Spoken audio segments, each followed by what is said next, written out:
La Régie du logement annonce les pourcentages applicables pour le calcul des augmentations des loyers en 2020 pour un logement non chauffé en additionnant l'estimation moyenne d'augmentation de base et l'estimation moyenne d'augmentation des taxes municipales. On arrive à une hausse de 1,9 pour les logements non chauffés, 1,7 pour les logements chauffés à l'électricité, 2,1 pour les logements chauffés au gaz, 1,3 au mazout. Et ça donne donc, pour un loyer de 800 $ actuellement par mois, une hausse de 10 à 17 $. Ça donne donc 810 à 817 $ au total. La Régie évalue également la hausse pour les travaux à 2,58 $ par tranche de 1 000 $ de rénovation.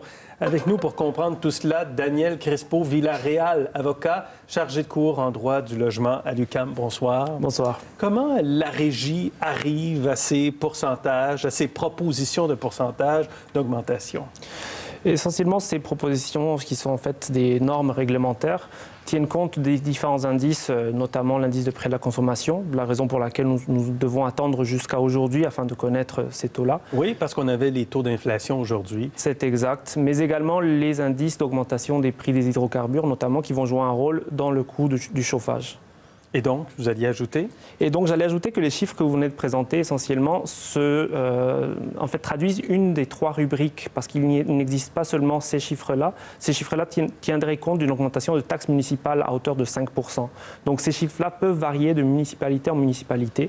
Advenons le cas, par exemple, qu'il n'y ait pas eu d'augmentation de taxes municipales, les taux, les indices seraient plus bas, seraient davantage de l'ordre de 0,6% à 1,4%, dépendant du chauffage. S'il est inclus et à travers quel hydrocarbure. Parce que le total qu'on met là, c'est vraiment en incluant une évaluation d'augmentation des taxes municipales et une évaluation, une estimation moyenne de hausse au départ.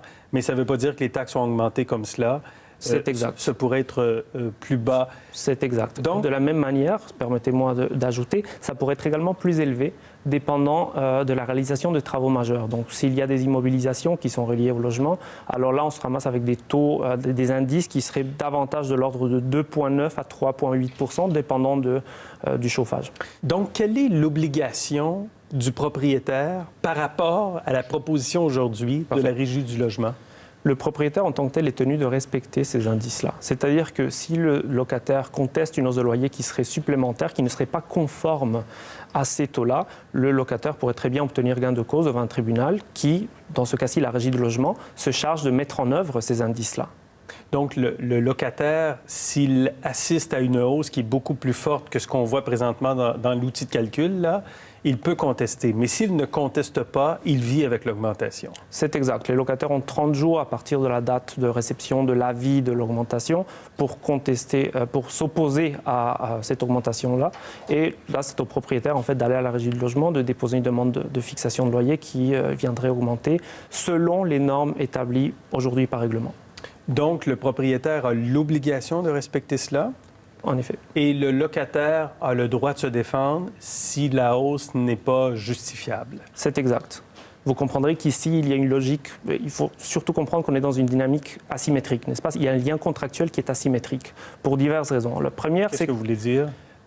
Essentiellement, c'est que la contestation d'une augmentation par un locataire, ça veut également dire courir le risque de rentrer dans une relation d'hostilité ou dans un différend, n'est-ce pas? Oui. Et courir ce risque-là alors qu'on dépend du propriétaire, du locataire pour faire venir un plombier, dans le cas qu'on a un problème de plomberie ou l'exterminateur s'il y a de la vermine, c'est un risque qui peut susciter des représailles, disons. Donc les locataires vont toujours être un peu réticents à se servir des instruments qui sont en place pour la chose. Par ailleurs, il faut également tenir compte que les données pour l'augmentation de loyer, les données qui doivent être prises en compte, soit les frais d'entretien ou les frais de gestion par exemple, ne sont pas accessibles aux locataires.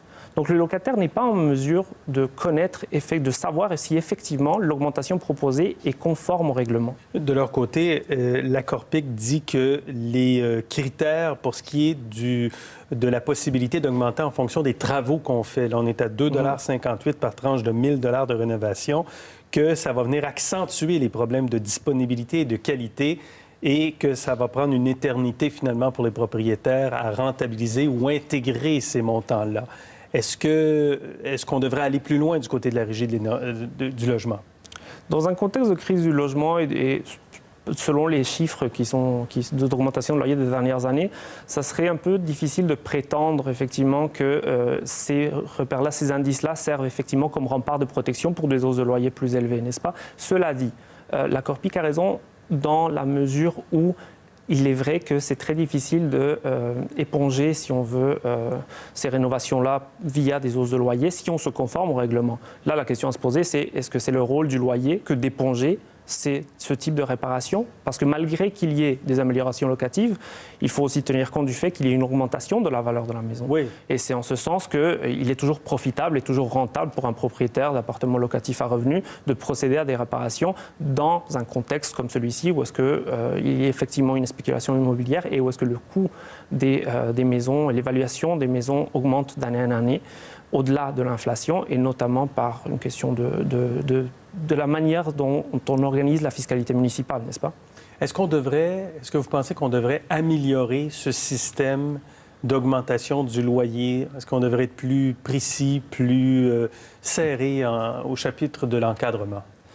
Le règlement, les indices servent déjà à quelque chose. On ne peut pas réinventer la roue. Par contre, ce qu'on pourrait faire, effectivement, ça serait d'améliorer la mise en œuvre de ces indices-là, c'est-à-dire de la manière dont on les exécute, par exemple, en octroyant davantage de moyens à la Régie du logement, qui est l'entité administrative et judiciaire qui se charge de traiter ces choses-là. Il y a beaucoup de personnes, tant propriétaires comme locataires, qui vont hésiter à recourir à ce tribunal pour des raisons simples de ne pas vouloir avoir un dossier traîné pendant des mois et des mois et donc créer un sentiment d'animosité entre les deux parties.